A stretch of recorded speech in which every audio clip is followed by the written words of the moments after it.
તો આ તરફ ગુજરાતમાં ગેરકાયદેસર ઘૂસણખોરો પર કાર્યવાહીના ભાગરૂપે આજે અમદાવાદમાં વહેલી સવારથી મેગા બુલડોઝર સ્ટ્રાઇક ચાલી રહી છે। અમદાવાદના ચંદોળા તળાવ વિસ્તારમાં મેગા ડિમોલિશનની કામગીરી કરવામાં આવી રહી છે। અમદાવાદના ચંદોળા તળાવ પાસે સૌથી વધુ બાંગ્લાદેશીઓ ઘૂસણખોરો રહે છે। પોલીસે અહીંથી 800થી વધુ જેટલા શંકાસ્પદ લોકોની અટકાયત કરી હતી। એવામાં હવે અહીં ગેરકાયદે બાંધકામો વિરુદ્ધ કાર્યવાહી કરવામાં આવી રહી છે। સોમવાર રાત્રિથી જ ચંડોળા તળાવ પાસે મોટી સંખ્યામાં બુલડોઝર અને ટ્રકો ગોઠવી દેવામાં આવ્યા હતા। અહીં ગુજરાત પોલીસની સાથે સાથે crime branch, cyber crime, SRP તથા એસઓજીની ટીમો પણ તૈનાત કરી દેવામાં આવી છે।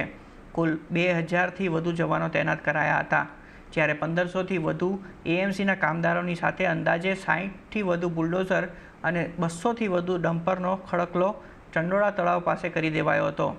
લલ્લા બિહાર નામનો વ્યક્તિ ખૂબ ચર્ચામાં છે।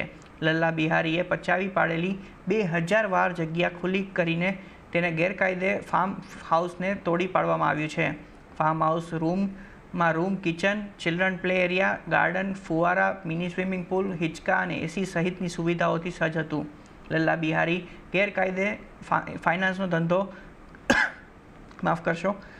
કરતો અને ગેરકાયદે બાંગ્લાદેશીઓની આશરો પૂરો પાડતો હતો। ક્રાઇમ બ્રાન્ચના જેસીપી શરદ સિંઘલ આપણી સાથે છે, સીધી વાતચીત કરીશું। સર, લગભગ 120થી વધુ મકાનો ગેરકાયદેસર હોવાનું માનવામાં આવી રહ્યું છે। અત્યારે હાલ તોડી પાડવા માટે કેવા પ્રકારની કામગીરી? આ તોડવાની કામગીરી, દબાણ હટવાની કામગીરી કોર્પોરેશનની છે। કોર્પોરેશન જ્યારે કામગીરી કરતા હોય છે, ઘણીવાર એવા જોવા મળે છે કે લો એન્ડ ઓર્ડરની પરિસ્થિતિ ઊભી થતી હોય છે। આ પરિસ્થિતિ ઊભી ના થાય, કોઈ જાનહાનિ નું નુકસાન ના થાય, એના માટે બધા પોલીસ અહીંયા હાજર છે।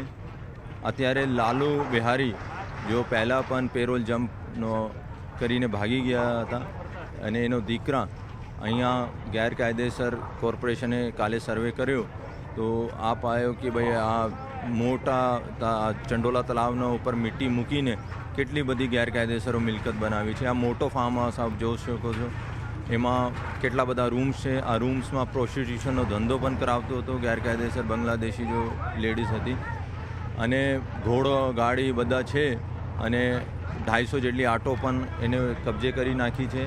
આ પણ ગેરકાયદેસર ફાઇનાન્સનો પણ ધંધા કરતા હતા।